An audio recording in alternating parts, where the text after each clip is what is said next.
87 आपका स्वागत है। मैं संतोष कुमार राज। आज की बड़ी खबर, राज्य सरकार ने आज की बैठक में जो है 16 तारीख से लेकर 31 तारीख तक संपूर्ण लॉकडाउन पूरे बिहार में बढ़ा दिया है। कोरोना का संक्रमण लगातार बिहार में बढ़ता दिखाई दे रहा है। इसके कारण जो है यह फैसला लिया गया है। 16 तारीख से 31 तारीख संपूर्ण बिहार में लॉकडाउन रहेगा। इमरजेंसी सेवाएं जो है वो उसमें छूट रहेगी और साग सब्जी के दुकानें सुबह और शाम जो है वह खुले रहेंगे। दूसरी ओर जो है बिहार की सीमा को सील कर दिया गया है। जो तमाम जो व्यवस्था है वो यातायात की व्यवस्था है वो संपूर्ण बंद रहेंगे। बिहार में आने जाने वाले को जो अपनी वाहन से आएंगे जाएंगे वो जो है लॉकडाउन का पालन करते हुए वो जाएंगे। जो परिवहन द्वारा जो गाड़ियां चलती है वो सारे संपूर्ण जो है बंद की बात सामने आ रही है। आपको बता दो बिहार में लगातार संक्रमण का जो है खतरा बढ़ रहा है। इसको लेकर जो है ये राज्य सरकार ने फैसला लिया है। भाजपा के पार्टी कार्यालय में भी जो है कई जो भाजपा कार्यकर्ताओं को जो है कोरोना का संक्रमण का शिकार हो गए हैं। तमाम भागलपुर जिले में भी डीएम और भी जिला में जो है डीएम एसपी भी जो है कोरोना का संक्रमण जो है पॉजिटिव पाए गए हैं। इसके कारण जो है बिहार में यह फैसला लिया गया है और कोरोना का जो है जो संक्रमण बढ़ने से बिहार की जो स्थिति है वह भयावह हो गई है। इसके कारण जो है यहाँ जो व्यवस्था है वो सरकारी संस्थाएं हैं और जो भी जो सारे बंद कर दिए गए हैं जो कोरोना के संक्रमण को रोक सके। इसके लिए भी राज्य सरकार ने आज बड़ा फैसला लिया है। पूरे बिहार में संपूर्ण लॉकडाउन दोबारा कर दिया गया है जिसके कारण जो है संक्रमण का खतरा रुक सके। और दूसरी बात ये भी सामने आ रही है कि जो लोकल जो है क्लिनिक हैं उनमें जो भी कोरोना को लेकर जो व्यवस्था की बात सामने आ रही है। इसके लिए कभी बैठक में जो है निर्णय लिया जा रहा है कि जो है यहाँ के लोकल जो इमरजेंसी हैं, जो क्लिनिक हैं, जो सेवाएं हैं उनमें भी जो कोरोना का जो है इलाज के लिए वो दवाएं यो किट उपलब्ध हो। इसके लिए तमाम व्यवस्था जो है सरकार ने जो फैसला ले रहे हैं और इसकी तैयारी में जुट गए हैं।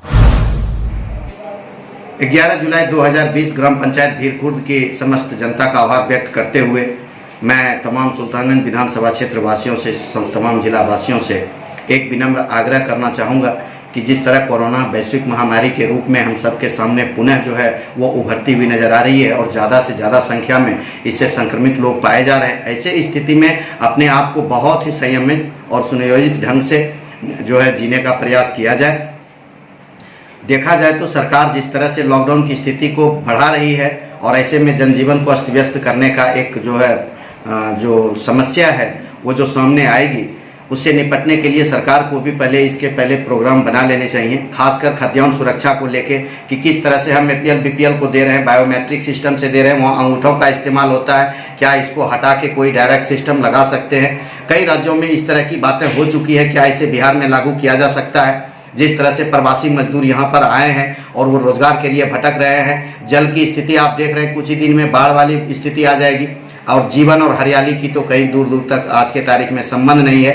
ऐसे स्थिति में एक प्रवासी मजदूर के जीवन यापन के लिए और उनके आर्थिक सहयोग के लिए सरकार क्या कुछ कर रही है, क्या ऐसे में सामूहिक किचन के जरिए खाद्यान्न की आपूर्ति कराई जा रही है, क्या कराई जा सकती है, इन सब बातों पर विचार करने का था। जहाँ तक रही अनुदान देने की बात, क्या अनुदान देने का सिर्फ यही एक सिस्टम है कि अलग अलग डेट में अलग अलग तरीके से और 20% 30% देने के बाद बाकी को खामखा जो है बाजार की तरफ दौड़ाया जाए। क्या ऐसे स्थिति में शहर से गांव के तरफ कोरोना का आगमन नहीं हो सकता?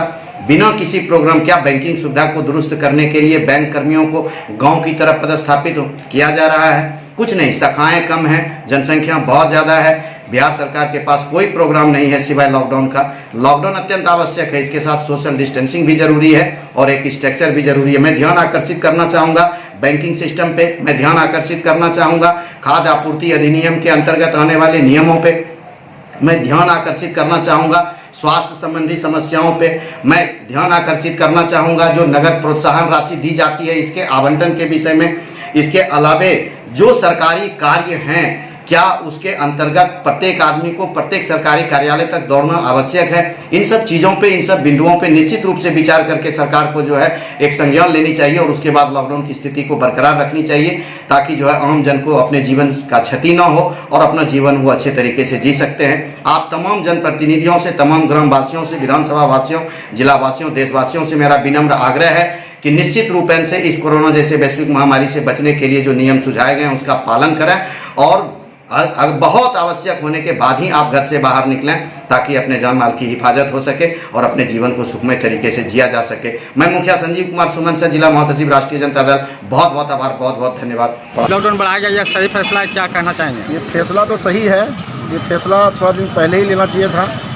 जो कोरोना की महामारी इतनी नहीं फैलती, तो मैंने फिर भी कोई बात नहीं है, देर से आया, ठीक है, लेकिन इसको सख्ती से पालन किया जाए। हाँ, कुछ दुकानें खुली है, कुछ नहीं खुली है। और एक सुझाव मेरा है कि सब्जी फल वाले को जो दिया गया 6 से 10, 4 से 7, वो नहीं हो करके एक ही टाइम 10 से 12 कर दे, 10 से 4 कर दे, वो कहीं बढ़िया रहेगा।